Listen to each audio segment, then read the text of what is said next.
Hi friends, स्वागत है आपका हमारे यूट्यूब चैनल कराटे सर में। फ्रेंड्स, आज के वीडियो में हम बात करेंगे निंजा के बारे में। निंजा जो कि बहुत ही ख़तरनाक, बहुत ही तेज़ और बहुत ही ज़्यादा शांत हुआ करते थे और निंजा का यूज़ किया जाता था किसी ख़ास मिशन के लिए, जासूसी करने के लिए। और आगे जाकर निंजा जो है कुछ ख़ास लोगों के बॉडीगार्ड्स भी हुआ करते थे जो कि बहुत ही चालाकी से, बहुत ही शांति से अपने काम को अंजाम दिया करते थे। तो निंजा की पूरी जानकारी आपको इस वीडियो में दी जाएगी, तो वीडियो को अंत तक के देखिए और वीडियो को लाइक और शेयर ज़रूर करें और हमारे यूट्यूब चैनल कराटे सर को सब्सक्राइब करें। Thank you.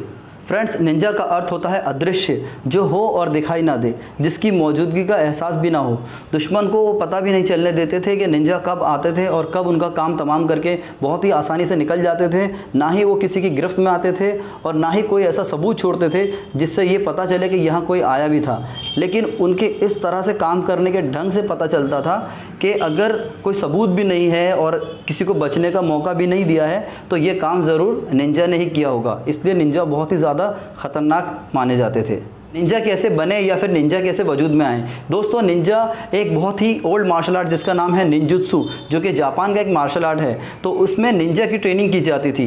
Ninjutsu martial art के द्वारा ही निंजा वजूद में आए और निंजुत्सु मार्शल आर्ट के अंदर सिर्फ हाथ पैर चलाना, किक या पंच की ही ट्रेनिंग नहीं दी जाती, बल्कि ख़ास तौर से इसमें बहुत ही ख़तरनाक हथियारों का यूज़ किया जाता है, सिखाया जाता है कि इस हथियार को किस तरह यूज़ करना है। और इसके सभी हथियार बहुत ही तेज़ धार, बहुत ही ख़तरनाक होते थे, जो कि बहुत ही आसानी से किसी की भी जान लेने के लिए काफ़ी होते थे।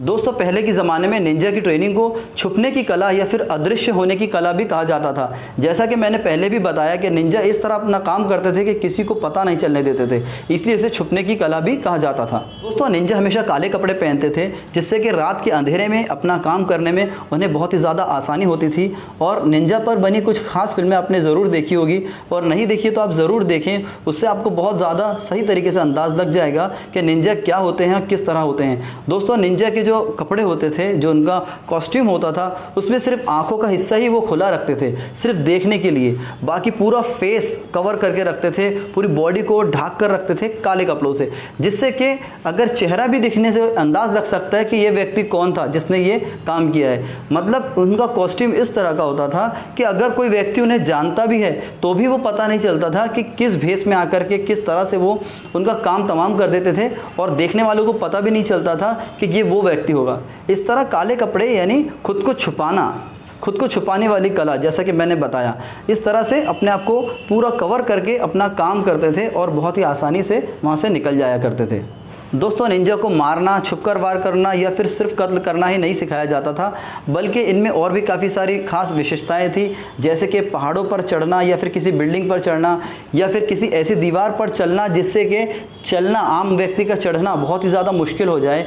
इसके लिए उनके पास बहुत ही खास उपकरण होते थे, जैसे कि इनके पास कुछ नुकीले पंजे होते थे जिससे किसी भी दीवार पर चढ़ने में इन्हें काफ़ी ज़्यादा आसानी होती थी। साथ में इनके पास एक बैग हुआ करता था जिससे वो अपना जो मिशन है उसे अंजाम देने के लिए जो भी टूल्स या जो भी वेपन्स लगते थे, जो भी इक्विपमेंट्स लगते थे, वो उसे साथ में रखते थे और अपना काम करने के लिए जब जब ज़रूरत होती थी उसका यूज़ करते थे और अपना काम करके वहाँ से चले जाते थे। दोस्तों, निंजा की एक खास बात ये भी थी कि वो अपना हर तरह से इलाज करना जानते थे। किसी भी परिस्थिति में उन्हें अगर कोई चोट आ जाए या फिर कुछ कट जाए या कोई घाव हो जाए तो अपने घाव को भरने के लिए, अपने ज़ख्म को भरने के लिए तो वो खुद का ट्रीटमेंट खुद ही करते थे। तो वो उसमें भी काफ़ी ज़्यादा माहिर थे, क्योंकि वो इस घाव को लेकर, इस ज़ख्म को लेकर कहीं नहीं जा सकते थे जिससे कि उनके निंजा होने पर लोगों को पता चल जाए। इसलिए जिस तरह के उन्हें छुपकर काम करना है तो उन्हें अपना ट्रीटमेंट भी खुद ही करना होता था और उसमें वो माहिर भी थे। दोस्तों, निंजा के चलने का तरीका भी बहुत ही ज़्यादा यूनिक था। वो हमेशा पैर की किनार से चलते थे, पूरा पंजा नहीं रखते थे, जिससे उनके पैरों की आहट और पैरों की जो साउंड होता है, चलने के जो स्टेप का जो साउंड होता है, इससे किसी को उनके वहाँ की मौजूदगी का भनक भी ना लगे। इसलिए वो पैर की कोर से चलते थे या फिर पैर के अंगूठे पहले रखते थे बाद में हील, या फिर पहले हील रखते थे बाद में अंगूठे। इस तरह से पैर अपना ज़मीन पर प्लेस करते थे जिससे कि उनकी मौजूदगी का पता भी ना चले और वो अपना काम कर सके। निंजा ग्रैंड मास्टर आज भी जापान में मौजूद हैं, जो कि पेशे से इंजीनियर हैं और वो बान कबीले के, जो कि एक निंजा का कबीला था, तो उस कबीले के 21वें सदस्य हैं। दोस्तों, वैसे तो ज़्यादातर पुरुष ही निंजा होते थे, लेकिन कुछ खास महिलाएं भी निंजा हुआ करती थी जिन्हें कुनोइची कहते थे। निंजा को 10 खास तरीक़ों से ट्रेनिंग दी जाती थी, जैसे कि नंबर 1 पेड़ पर चढ़ना, नंबर 2, तैरने का तरीका, जो कि इनकी स्विमिंग बहुत अच्छी होती थी।